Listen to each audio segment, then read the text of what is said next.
All right, cool. What are you doing this time? Well, Gary, welcome to my home. Oh, Yeah. And here's so what's your fucking new pan? You tell me about that pan again. I'm calling the cops. People don't in the green room. Gary asked what was up, and I explained that I was excited today because I got a new fry pan. He's like that when he's not recording. Why do you have to go and just spill that pitcher of tea? He's like that when he's like what? Like what, Gary? Drag you. Getting some drag energy. Please continue. He's like what? Show me your end tables. Whatever this is. Let's go. So, well, no, I was okay. So here's Greta. well, now I'm sorry. Now Greta, get over you. That's why it's here. Greta. Yeah, I'm sorry. That's so mean to your person. You're a human. Sweet girl. No. She's a sweet girl. I've always thought she was a little bit empathic, right? A very empathetic cat. Mm-hmm. Just a good girl. And I want to put that to the test. And what I've done, girl gonna go bad. What I've done, Gary, is I have dipped her paws in ink, and I'm just going to have her run across this Ouija board and see what letters she puts down. I feel like we've done a Ouija board very recently, but this is a new kind of planchette. Yes, it's a planchette. Yeah. Planchette. Planchette? Planchette. French, I think, is that? Yes. Yep. Planchette. It's French for plan and cat. Yep. So cat plans. I'm just going. She doesn't like being picked up. So she's like being dipped in things. It's edible. It's squid ink. She's gonna love it. Actually, it's fine. I'm more worried about my floors, but I don't want to talk about my fucking house stuff because apparently that's a problem. Because I shame you about it. Yeah. I know. It's not. It's so one, obviously doing a bit. Two, right. It's not you. It's just in general. And I think that something happens as soon as you buy a house and you get a brain disease where like you forget what is interesting. I went to go. I visited my friend in New York, and I was at he threw a party, and he told me, and then I overheard him tell 7 people about his new dryer, and I was like, what happened to you? What kind of brain worms come with every lease, or every deed to a every house? Mortgage. But, as soon as you own a house, it's like worse than having kids. It's amazing. It's pretty funny, isn't it? Yeah. It's amazing shit, dude. Yeah. It's real. It's not you. It's a thing. No, totally it's instinctual. Nesting is absolutely a thing. And I apologize if I have been a conduit of that toward you. I'm doing a bit. That's the important part of that. Yes. I wanted to make fun of my friend Zach, but I also wanted to let you know that it's fine for you to tell me about any of your pans. That was in the green room. You asked. No, I know. It's usually a safe space, and I violated that. And I apologize. I just fuck it. Greta wants to be away from you, so I'm just going to have her run across this fucking Ouija. That's Catwoman. She hit CATW. Well. Yeah, okay. No, she's gone. Okay. Yeah, no, she walked across Catwoman. She highlighted she knows. Maybe she died and an Egyptian woman breathed her life into Greta. Yeah, she got basted. Y'all got bast. You bastard. Bassmaster.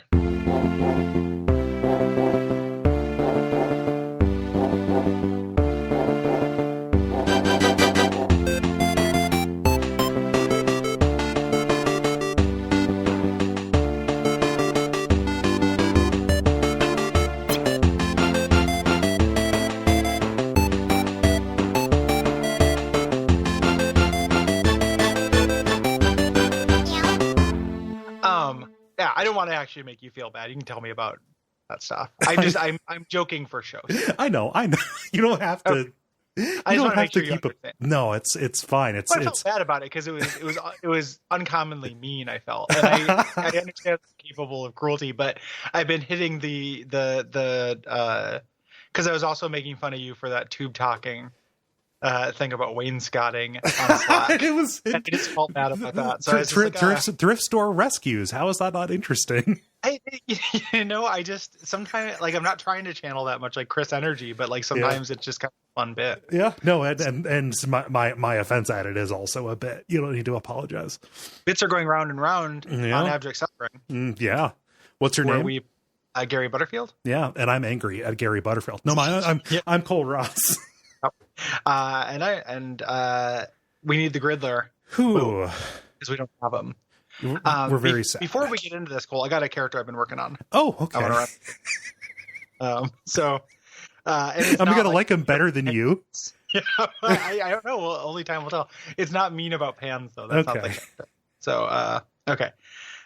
In this situation, this person who I'm developing has knocked on your door. Okay. Does he want to hear about the new door closer that I installed because the old one that the owner put in was broken and I got one of the nice ones? Okay. All right. After the door, find out. Okay. All right. Well, I'm going to open it up. I hope he notices how smooth the action is. So, hello? Yes. How can I help you? Hello. Hey, I'm your neighbor, and I was just I was thinking about common sense. The Thomas Paine pamphlet from the Revolutionary Times? No.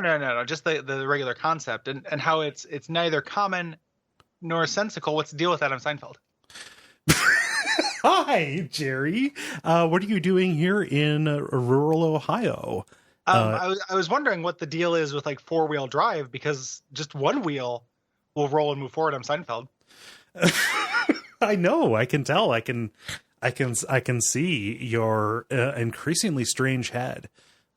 Sorry, I didn't mean to say that to your very strange face now. What is the deal with heads and faces? Like, as you get older, it's like you're a jack-o'-lantern rotting as time just grinds you into dust. Yeah. I am psyched. Are you a Pokemon, Seinfeld? No. I'm just a stand-up comedian who was very famous in the mid-90s and early 90s. You know what character I really liked on your show, Jerry? Who's that? The Wiz. Oh, the Wiz, as played by the incomparable Toby Huss. Yeah, Toby Huss. Yeah. Toby Huss. What's the deal with Toby Huss? Like, I feel is he a Toby? Is he a Huss? I'm trying to.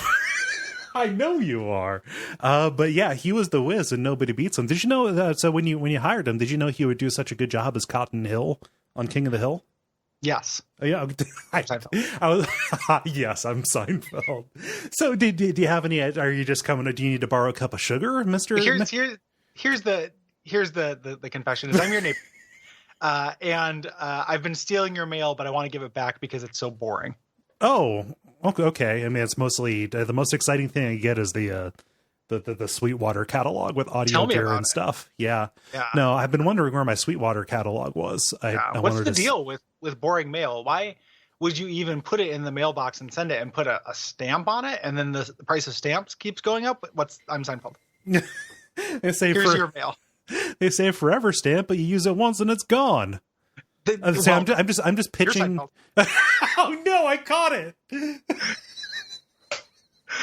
I'm free. Oh, thank God. I'm gonna go. I gotta go. Get away from me. Don't give it to me. Come back. What's the deal with people running away from me? I'm Seinfeld. I can't hear you.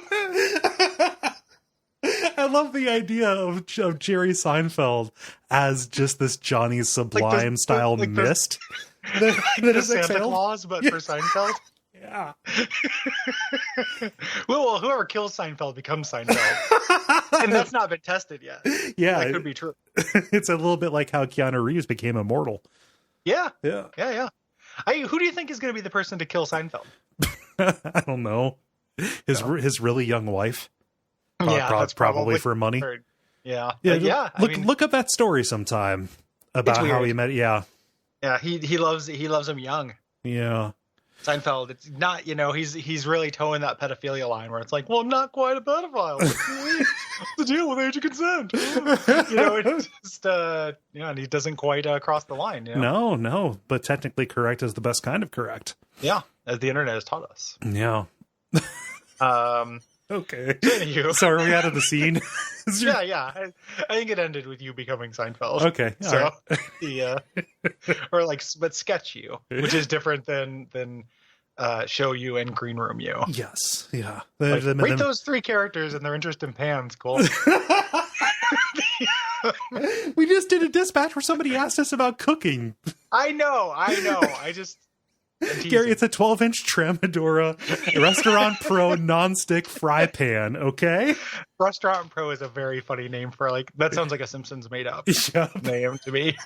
Yeah, the Restaurant Pro. It was $25, Gary. It was $25. That's how I can tell, like, the quality of a pan. Is by the price? Basically. Yeah, basically. Yeah. Because most of them, like, work. You know? Yes. And then, but if you get a nicer one, I do believe in a nicer pan, which I didn't when I was younger. Yes. Like, I've used a good pan. I'm like, oh, this is a good pan. And I've used a pan where it's like, this pan, not so good. Yeah. So I'm looking forward to apparently using it to be boring for several years. Nothing boring about frying up some eggs in the morning, all crispy. Yeah. Catwoman, man. Catwoman, yeah. So this is it's a patron demand. Our friend Jack Chicken Riggies from the Slack, who says, "I heard you boys were covering Arkham City. Here's a follow-up companion piece." Ooh, yeah. This is a companion piece. This of a piece. I like really couldn't play very much of this. I found it very confusing to know what to do. How is that the case? The game tells you what to do in the lower third every moment of it. Well, because it didn't tell me where anything was. Oh. So like at the beginning of it, when you're literally kicking people into containers for like the opening scene, and it's the same animation for every single one. Amazing, yeah. So you're kicking people into containers. There's like a part where it's like kick them through the door, and like the camera, or kick them through, and I was like, oh, and I kept looking for the front door through it, and it's not like a big room or anything, but the camera was like refusing to show me the back door of the place into the weird alley or wherever you go after that. And I got past that, and I did the origin, and then I had to climb up in an alley, and it doesn't highlight which areas you can climb correctly. So I was like trying different areas, and I got very frustrated, and I was like, "Fuck this." That is a later innovation in climbing, I think, than this. This came out in 2004, and it's very obviously a fast follow to Prince of Persia. The thing I think that, one of the things that sets Prince of Persia apart from this, is that because that is a castle and it is just a fantastic constructed environment that is meant to be navigated by the prince. Like, it's more obvious where you need to go and what you need to do. Catwoman, it is just boring alleys. Yeah. It is our world, which is not necessarily prince friendly. I would prefer to be like in Catwoman's world. Ooh. Yeah.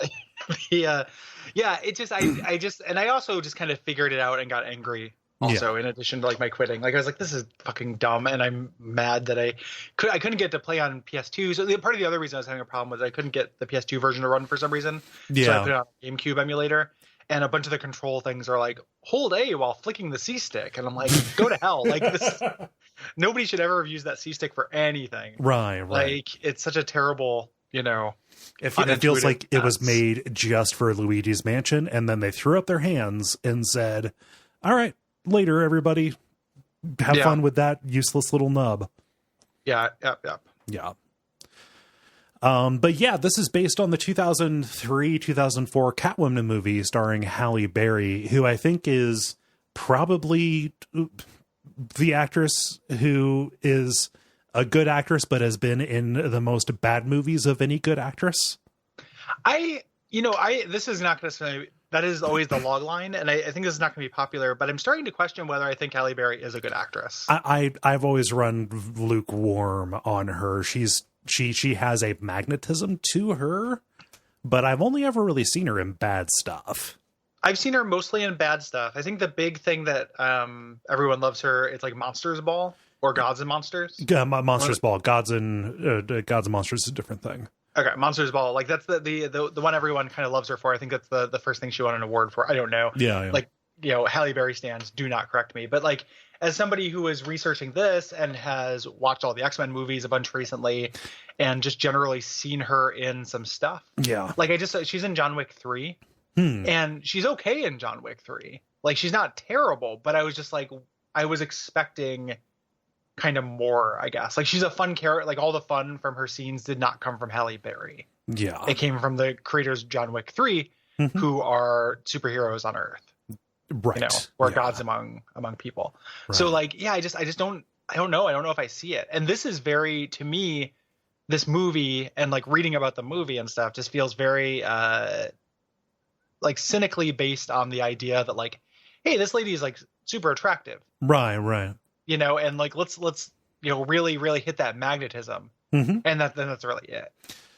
Yeah, pretty much. I mean, this is relatively after, I think the biggest movie that she was in after X-Men was Swordfish, Yeah, Swordfish. Yeah, where she just has that notable scene where she shows her breasts. And as that came out in 2001, as a 14-year-old boy, that was why I watched that movie. I didn't necessarily care about the hacking and John Travolta. Whoa, Swordfish also had I always forget it has Hugh Jackman in it, so it's the reunion. It's the X-Men trailer. Yeah.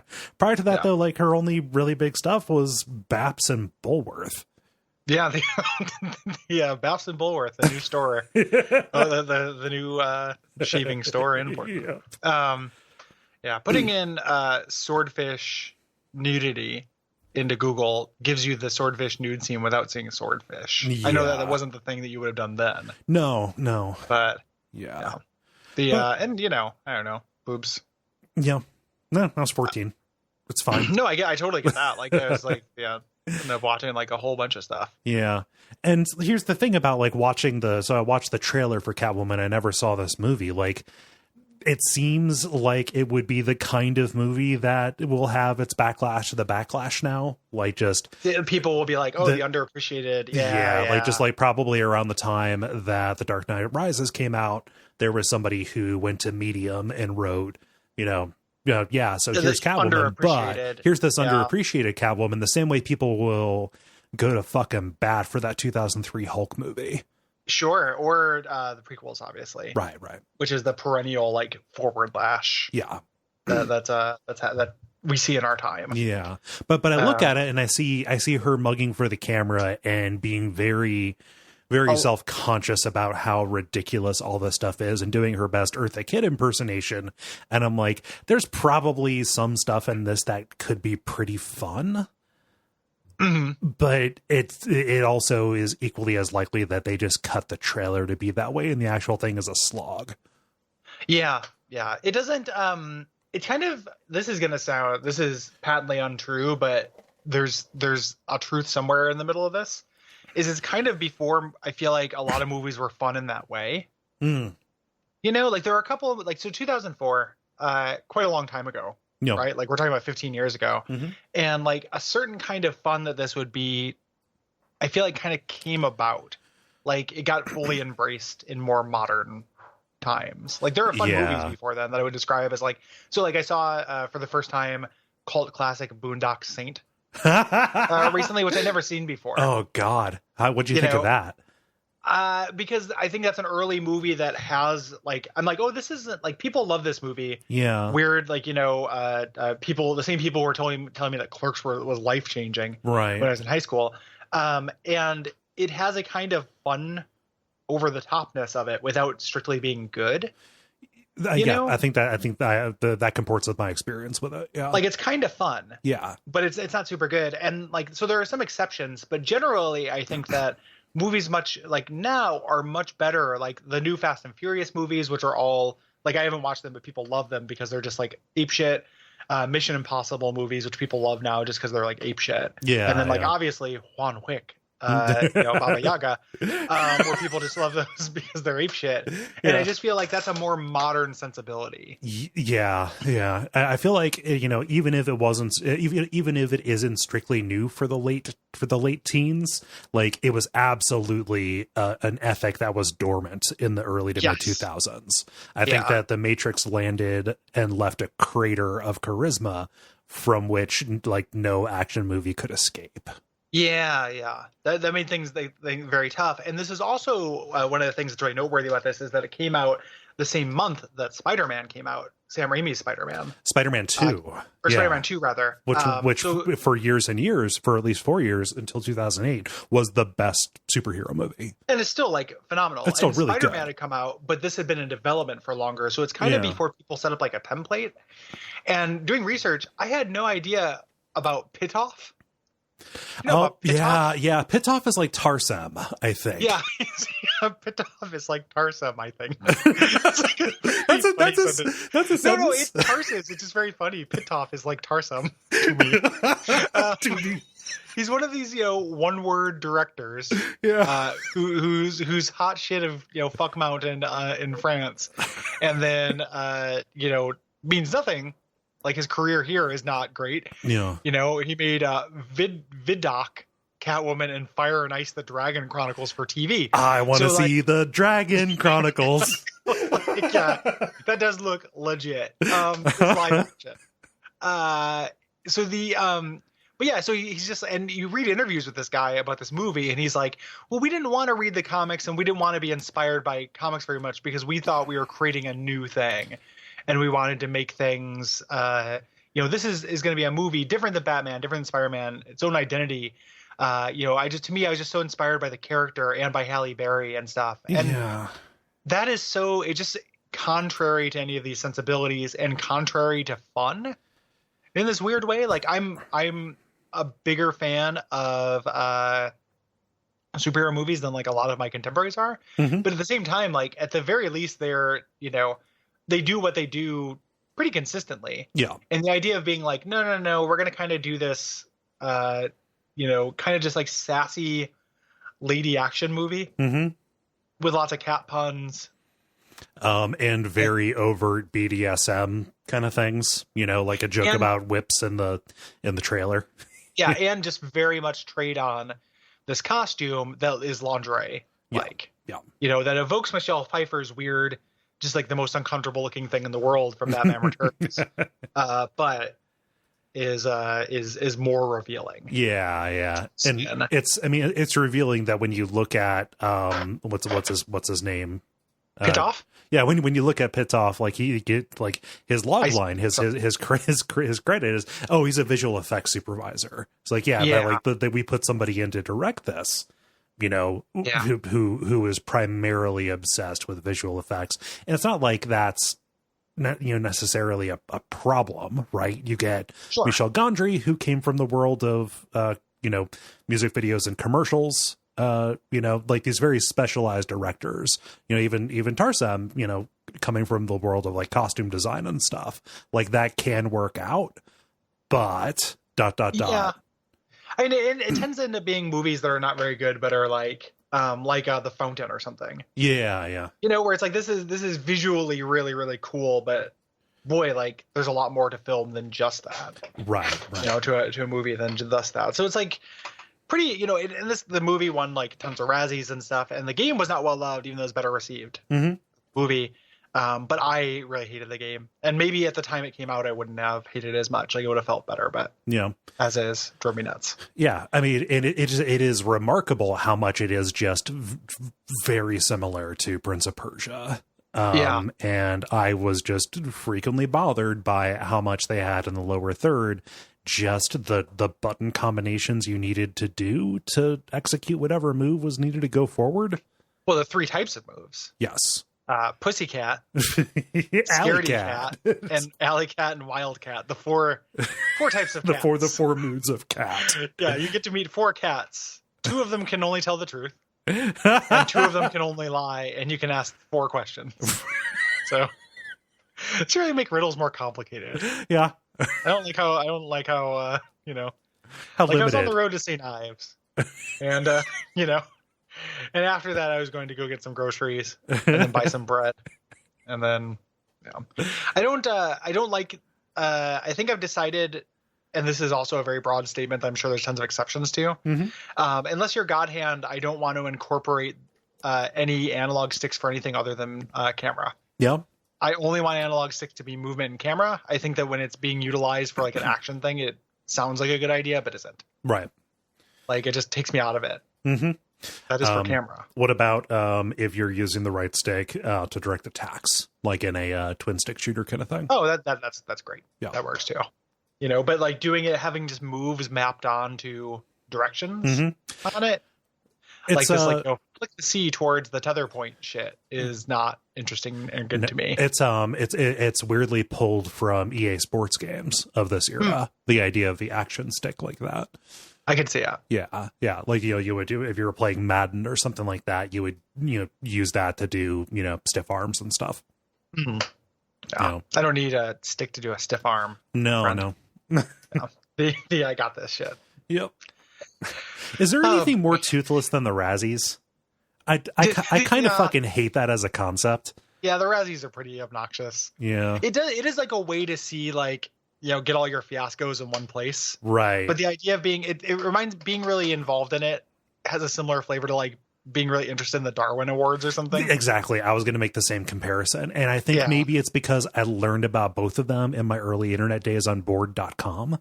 Or something like that. It was like, oh, here's the Razzies and here's the Darwin Awards. Read about these disasters. Yeah, I just there's something about it that really kind of annoys me. I like a disaster. I like looking at bad movies. I like bad movies, you know, as stuff like that. But I think that the Razzies specifically is like, as a cultural institution, is kind of irksome in a real mild way, I guess. The plus side to that, for somebody whose work I don't love all of, I really remember reading and liking Nathan Rabin's Year of Flops. Oh yeah, do you remember that? No. It was an AV Club feature. Oh yeah, that's where I saw that. Yeah. Like he did, like he would take, you know, just movies that did really poorly at the box office and then just kind of like analyze them and be like whether this is any. I think it was like failure, fiasco, or secret success. Yeah, were the three different categories. I absolutely read a few of those articles because I used to be real into looking on AV Club for the inventory, and that was always kind of like listed right next to those. Yeah. So that's like I like a you know, a bad movie kind of mode that can acknowledge how good Cabin Boy is. Yes. You know, like that's what I need, like from something. You know, or the movie we're talking about for Unfilmable today. Yeah. Even though that was like had better reviews than I even thought. Yeah. Than I knew of. Like I assumed that was going to be like that, but I looked at contemporary reviews and a couple of people slammed it, but plenty of people liked it. Yeah. Like it's actually like one of the best reviewed Stuart Gordon movies, which is kind of crazy. We're talking about From Beyond. Yes. We are recording the From Beyond episode of Unfilmable today. So I've got bad movies generally regarded on the mind, even though, you know, From Beyond fucking owns. Yep. The I have been going to this thing called B Movie Bingo. Oh yeah. You know, once probably 2 times every 3 months. It happens once a month. It's this thing that the Portland Dirtbag community gets together and shows old B movies on VHS, and then you have a bingo card of movie cliches. I can't remember if I've talked about this on a show before. No, you haven't. I went the first time because they were showing The Running Man. I didn't really know what was going on. I was just like, oh yeah, I want to go see The Running Man in the theater. No. It's very fun. The you know, it's really charming. How much audience interaction is there? So people, when you get a bingo, you yell things out, and then when you see the tropes or whatever, they're on the bingo card, people will yell them out. Okay. Because the callers have to officially call them. Right. It's just very weird. Like it's not constant, and the movies you're watching are kind of like poorly paced and tend to be a little bit boring. So it's a challenge to to keep attuned to it. Not really. Like it's not really a challenge. It's just kind of like watching. There's this weird detachment from it that where you only kind of care. Right. About the movie. Like they're always going to have some kind of internal affairs or jewel heist plot or something like that. Like this guy's a weapon dealer, but he's hiding drugs inside the weapons. Like some kind of shit like that. Double. Yeah, he's doing the double. He's stuck some McStealthies between the buns of a Big Mac, like kind of shit. And you had to like sit through that scene.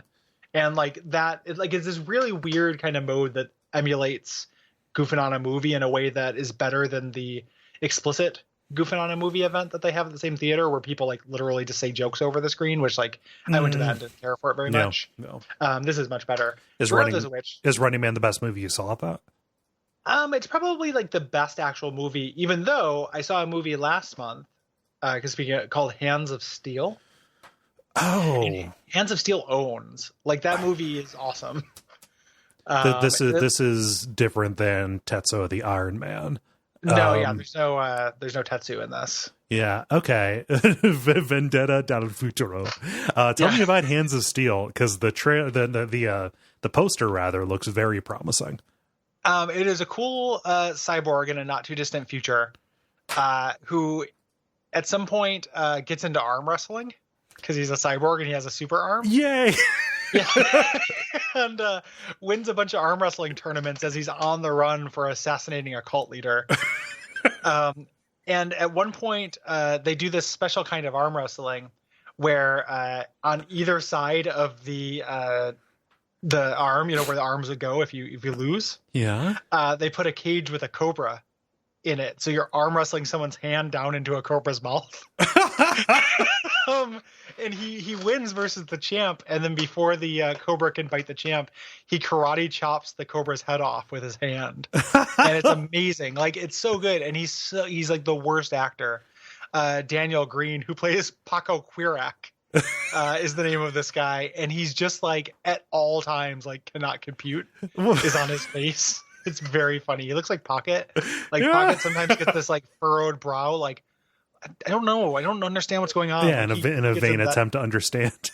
That's a real Pocket move, and he's like Pocket if Pocket was fucking ripped. Which I'm glad Pocket is not ripped. Yeah, well, yeah. And he's dangerous enough already. Yeah, like he was a cyborg. Fuck, dude. Like, cannot do a Nyanberg. Yeah, Nyanborg. Nyanborg. Cannot. Yeah, no, that's at any point does he turn his hat around when he wants to win? No, he just kind of like his only move is to furrow his brows, so he like just stares and furrows his brow a little bit more. Yeah. Yeah, it's good. It's like it is well worth watching. I love, so I just I made that joke and then I scrolled down on the Wikipedia page. Absolutely, they're self-conscious about how they took elements from the movie over the top. Yeah. It's because it kind of goes back and forth between being this cyborg chase movie and then just going to doing these like arm wrestling hits. Just speaking of like fun movies, like I feel like the early 2000s, the post Matrix wave. Which I'm gonna throw like the first X-Men movies in there, which are like fairly bereft of fun, even the ones I like. Right. It's before they kind of had that fun energy we were talking about. The reasons that made me think of this. Yeah, and this was for I don't see a release date on this. Mid 80s. Yeah. So, makes sense. Yeah. Well, what happened to Italy? I just want to ask that question because so it hit Hands of Steel, Vendetta dal Futuro. Which I love, just future vendetta. Yeah, future vendetta is good, man. Yeah, I just what happened. What happened in Italy? I don't know. They never got over Mussolini. Yeah, no, I know fascism and stuff. I know World War II happened to them, but yeah, that's literally the only thing I know about Italy. That and spaghetti. That's what I got. Yeah, that's your file card. There's a city where instead of streets they have water. Yeah. And there's those striped shirts. Like I can picture it when I think about Italy. I think of a mobster and I think of a gondola driver. Yep. Yeah. Sometimes one and the same. And he's also dealing weapons that are full of drugs. Yeah, they've been transporting drugs through the canal. It's a quadruple double. They're going gondolas. It's in the water. The gondolas. They're using the canals. We just figured out the pivot point of our own version of this movie. God, they're transporting the gun drugs through the canals. Let's go, lock and load. Locktail Lodo. So the other people that he's arm wrestling, are they also cyborgs? No, they're just humans. It's not fair. And they don't know that he's a cyborg. he ends up staying at a this weird prostitute hotel in the middle of the desert. Okay. And making friends with the owner. And the way that it's revealed that he's a cyborg is like she's coming on to him, and then he like turns away and furrows his brow, and then opens up his arm, exactly like Terminator 2. Yeah. To show the circuits and stuff, and then they hug for like an uncommonly long time, but there's no implied sex. It's just like he just needs a hug. It's just maximum hugs. There's a lot of hug. Plot: an evil industrialist has created a cyborg who is 70% robot and 30% human. Thank you for those percentages, Wikipedia. Yes, yeah, that's important. There's some good Wikipedia shit about Catwoman. I think I accidentally closed my windows for that, or I just have them open in a different. About the game, or no, about the movie. Yeah. Let me see if I can find that while you vamp. Yeah. I didn't realize that this was Argonaut's last game. Oh, that's interesting. Yeah. So the people who, so they also had Power Drome and Malice. And I remember, Malice is probably a contender. Should be on here. But yeah, on Moby Games, it is listed as their last game before they come back. And I guess they were locked away in the office when the place goes down. Nintendo found the key, opened it up, and said, "Hey guys, can you finish Star Fox 2 for us?" And then it was put on the SNES Mini, and then they locked them away again. Yep, go back to hell. Yeah. Yeah, I don't. Maybe it's the video game, the thing, but there is one good sentence in this where they're talking about the cat suit.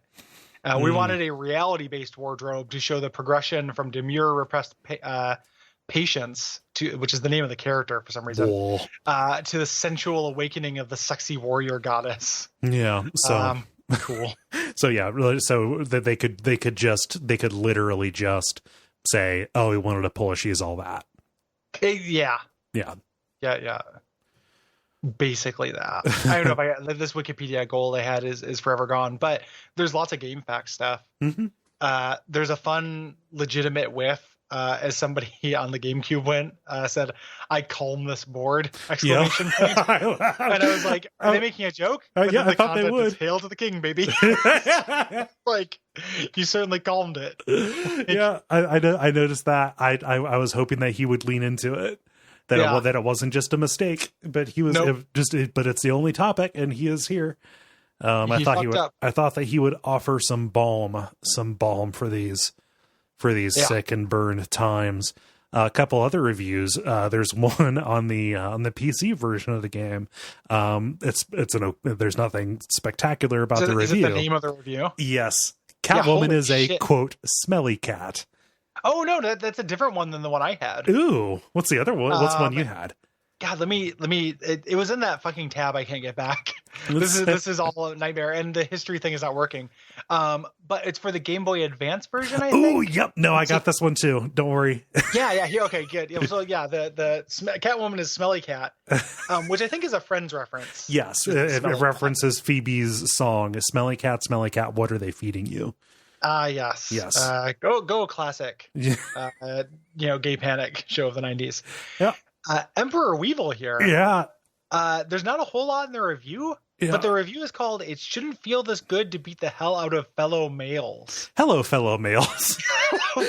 fellow males. I usually don't like games where you beat up males. Yeah. I hate games when you have to beat up males, especially as a male myself. Yeah. That. Screw this. Why would I turn on my own kind? Yeah. God, Emperor Weevil. And yeah, I was hoping that all of his reviews would be like that. Like it would all just be, but he's only done one fucking thing and it's this. What the hell?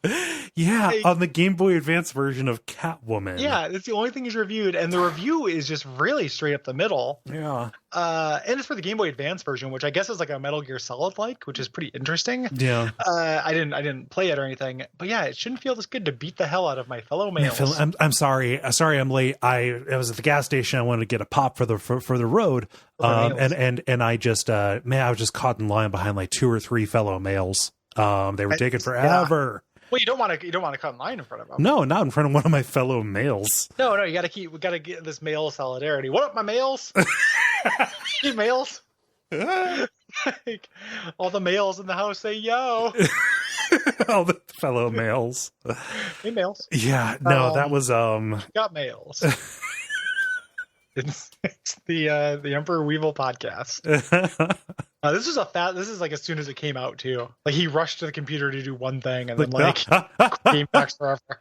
Yeah, which is weird because I normally associate the Ferengi talk, the referring to people as males and females with red pill kind of shit. So 2004 is, it feels early for that, but I don't know. He's a trailblazer. Weevil friend. Yes. Yeah. The game fact that is the one that is reused for all of them is not very noteworthy, except it has the like, why are you playing this intro? Yes. That feels like it's a new thing. Like we've just started running into it. You know, like I just like oh, why would you ever play this game? It's worse than the movie, you know? Right.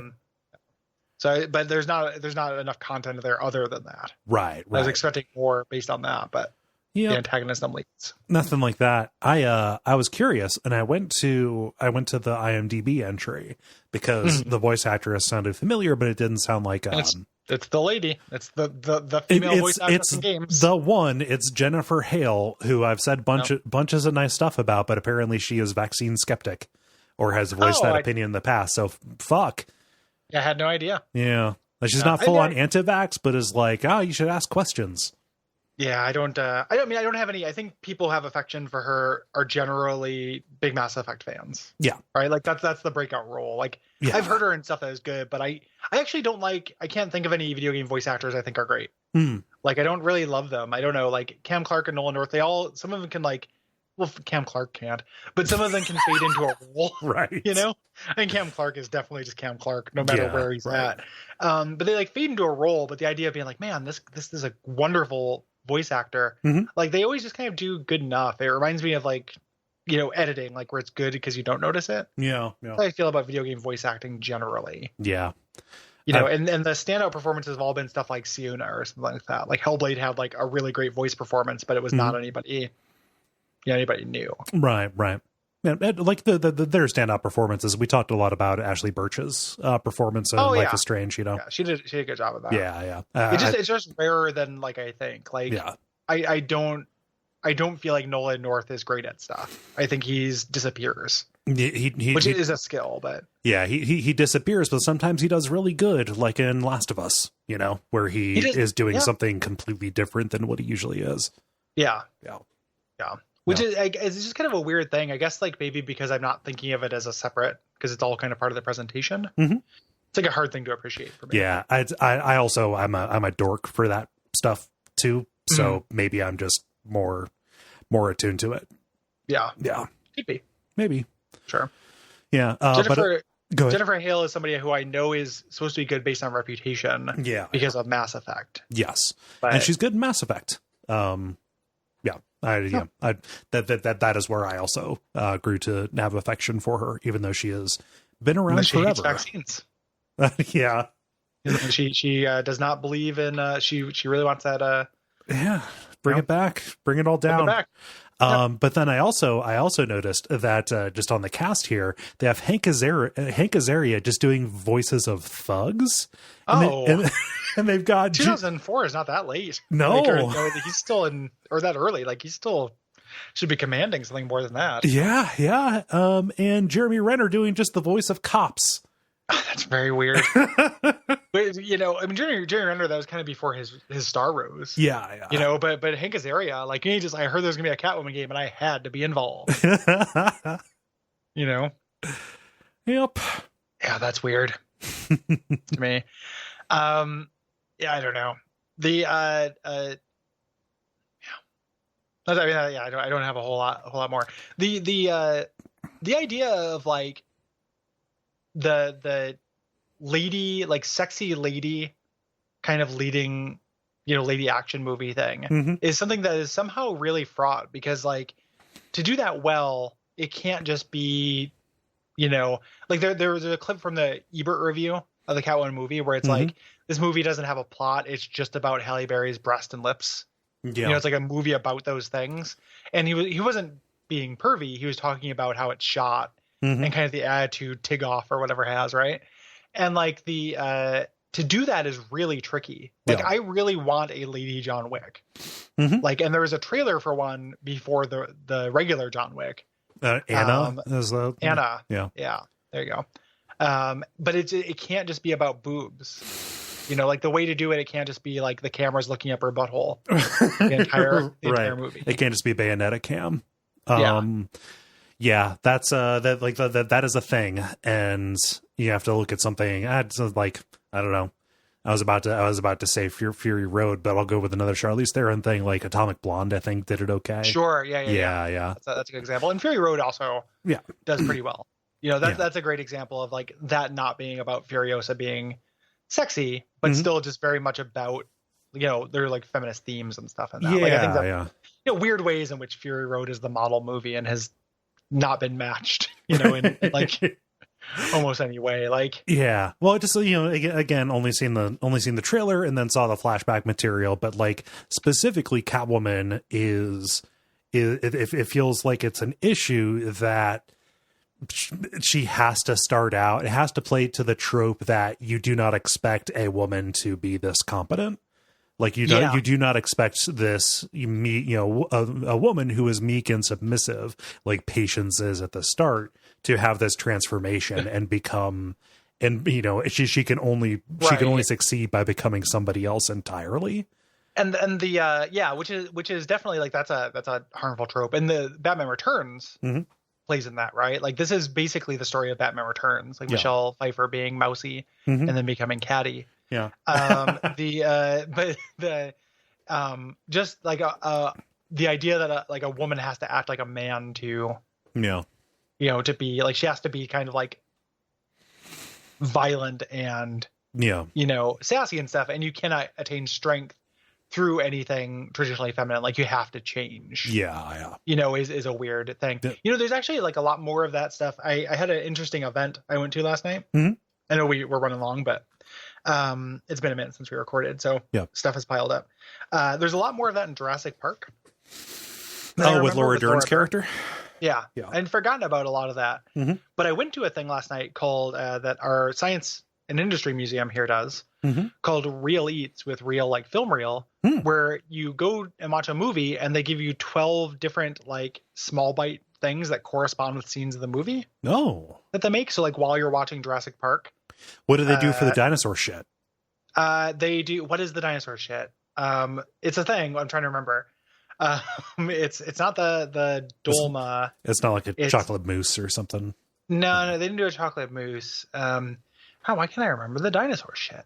I'm having a hard time remembering which one. They did do one for the dinosaur shit though, and they did one. There's like a little tiny Tootsie Roll for when the guy gets eaten, the lawyer gets eaten on the toilet and stuff. Yay! It was like it was fun as a thing. It's very distracting to have be hungry, like go to somewhere, have a whole meal set out for you, but eat on command. You know, like I'm just like looking at food I would eat. But I'm not gonna, can I eat it yet? Because the screen hasn't told me to. It's like really weird. And it all had to be cold, even though it wasn't like cold food. So like you would have things that were like cold, like at one point, you know, when they reveal the dinosaurs are chickens and stuff, there's like a dinosaur gets eaten and it's like chicken salad. You eat like a little bit of chicken salad. But then other things were like when Timmy gets electrocuted on the fence, it was a barbecue pork slider with fried onions. And it was like, and it was cold, like not, you know, ice cold, like not refrigerated, but like room temperature. Yeah, everything was room temperature. It's very weird. Yeah, so, that sounds like a food safety nightmare. Like here, sit in this dark room and eat food that is exclusively in the danger zone. Yes, it is all. It felt very danger zone. Like, and I don't know what it is because, you know, I have all kinds of stomach things. But I came home and was like queasy, like had some stomach problems, and I don't know what it was related to. Yeah. If it was related to that or not. And maybe it's because I grew up in America and not, you know, eating slow plates in Spain, you know, over a dinner that lasts from 7 p.m. to 2 a.m. or whatever. Yeah. But like the idea of stretching a whole meal out over 2 hours of a runtime of a thing, that sounds like it would be distressing to my system almost. It was, and it was eating like 12 or 13 different foods. Yeah. And like sweets were like integrated into the middle. Sweets were? Yeah, like there are a couple things that were sweet. Like there's a Tootsie Roll. There's like a Butterfinger when Nedry first shows up because he says he has Butterfingers. Yeah. There are a couple of things like that. And they were, it was like snack, entree, and dessert foods all intermingled. Yeah. 13 of them over the course of 2 hours. It was very strange. It sounds like a blood sugar nightmare to me. That could have also been why my stomach was fucked up because it was just like I was yo-yoing that shit. Yeah. And it was weird. It was fun and it was cute. It sounds like the kind of thing that would be more fun to program than to attend. Yeah. Well, next month they're doing Spaceballs, and part of me wants to go to that just because it's like I haven't seen Spaceballs in a while. You're going to get Pizza the Hut. I'm going to get pizza. I know pizza will be involved. I know there'll be jam. And the radars get jammed. And Spaceballs is funny. All of the, like, Rick Moranis is a revelation in that movie. Yeah. I love him in that. Yeah. But yeah, I don't know. I had very high hopes because that's one of my favorite movies. I've talked about it like a lot on the show. Jurassic Park? Yeah. Yeah. And it was mostly just real weird. And I don't know what I expected. I don't know if why I expected hot food. Or I expected it all to be like cold things. Like the very first thing was like a chicken mole, like cocoa dusted chicken mole, which like if this was hot, this would fucking slam, you know? But it's room temperature. It's weird, Like it doesn't, and things didn't get warmer. Yeah, no. As the 2 hours went, Yeah. So I guess when you mentioned it, I imagined like having servers, roll out with different plates. Yeah. That would, it was too many people in the theater. Like the theater is too big for that. Yeah. So I don't know what the solution would be to this other than like it being more expensive and you having like a hot, something that contains heat, like a container, using reusable containers instead of these kind of like plastic trays. Yeah. These numbered trays. It's also, it was down at the bottom, very similar to Catwoman. The instructions on when to eat were down at the bottom of the screen. And it was very hard. I kept missing them. Like I ate something out of order. Like, so I had to kind of backwards engineer what the thing was. What am I supposed to do with these cheesy crackers? I got it wrong too. It was funny. So like I didn't, it would say the name of the food or the number, and then it would say why they chose it afterwards. Okay. So I missed the name of the food, and it's when John Hammond pops the champagne. And I looked down and I was like, fuck, what do I eat? And I was looking around and other people were I was kind of like trying to see what other people were eating. Yeah. And couldn't. And I was like, I had popcorn. I was like, okay, popcorn, pop champagne. Okay. So I ate the popcorn. And then later the popcorn came up. And it turns out that there were these little candies in the bag that were left at the end, which I didn't know were called like champagne candies. So yeah, it was just, it seems like that could be handled with a card.